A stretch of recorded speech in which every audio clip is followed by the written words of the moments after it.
motor na ginagamit paakyat ng bundok. Sumemplang.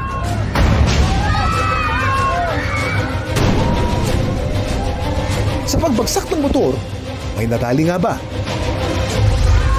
Naku, butik tamaan ng motor. Worst case scenario, pag tayo ay involved in a motorcycle vehicular accident is what we call traumatic brain injury. This can actually lead to seizures, loss of consciousness, loss of memory, or even paralysis.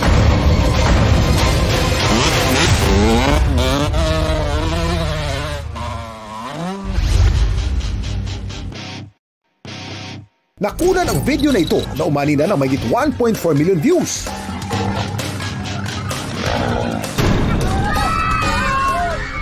Panoorin mo to, ha? Ay! Ay! Hop! Ano nangyari? Nawalan siya ng balanse, tsaka kulang yung kulang yung pagpakit niya. Kulang ang buwelo. Kulang yung buwelo niya. Paano magkaroon ng buwelo para maayos yung palit niya? Dapat malayo pa lang, hatawin mo na. Tama. Ang tawag dyan, momentum. Kag naibawan, Kuya Kim! Ang lalaki sa video kasali raw sa isang uphill challenge competition sa Barangay San Juan. Nakilala namin ang video uploader na si Romnick. Semi-final na ata yun. Pag akyat niya, okay naman. Pero pagdating dun sa gitna, medyo na-misgear niya yung kambyo ng kanyang motor. Kilala ko po yung rider na yan. At saka palagi ko siyang sinusubaybayan pag nag-vlog ako. Kasi isa siya sa pambato ng mga riders dito sa aming lugar. Kung may mga competition, siya sa pinapadala or pinapakumpit po. Ilan lang sa mga extreme motorsport ang motocross, enduro at trail riding. Ang pagkakaiba ng mga yan ay length, obstacles at terrain.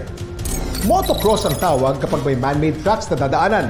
Sadya itong dinisenyo na may sharp turns at rolling hills na iba't ibang taas. Enduro naman ang tawag kapag sa mga natural terrain dumadaan ng mga riders, gaya ng gubat, batis at hills. Ang activity na ito pwedeng umabot ng hanggang 2 araw. Trail riding naman ang tawag kapag sa mga natural terrain din, pero may mga aktwal na daan ng gawa para daanan ng motor. Kadig na katagan mo, Kuya Kim! Ang ginawa ng rider sa video, classified as enduro. Pero ano nga kaya ang nangyari sa rider at sa mga manonood? Meron bang nadali?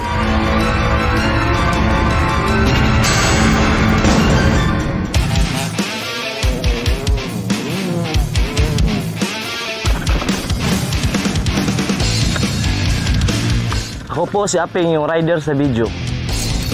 Ang 25-year-old na si alias Aping, halos isang dekada na palang sumasali sa mga motor competition. Pero ang pagsemplang habang nasa kompetisyon, unang beses daw mangyari sa kanya.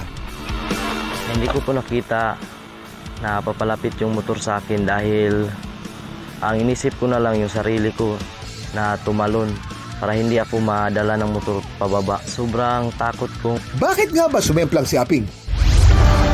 Second gear ako tapos pagkambyo ko ng permera na neutral po.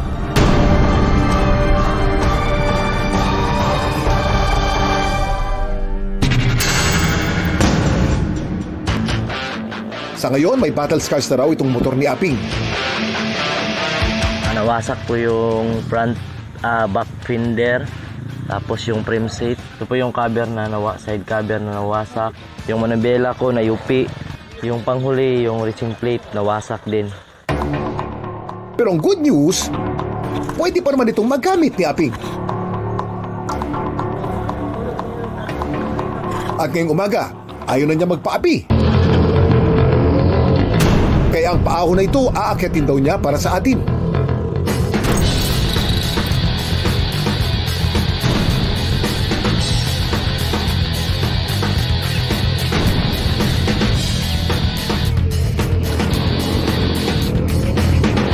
Yun! Semplang no more.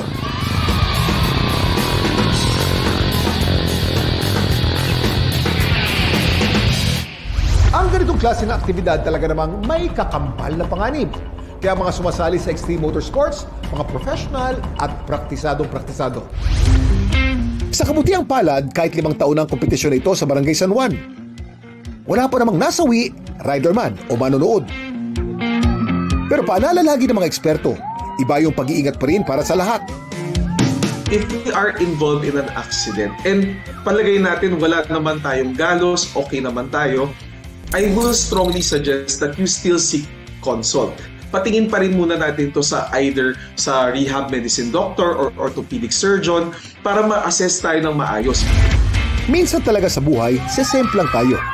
Sa mga ganitong pagkakataon, alamin natin at pag-aralan muna kung saan ba tayo nagkamali. At saka na tayo sumubok ulit. Ang dami mong alam, Kuya Kim.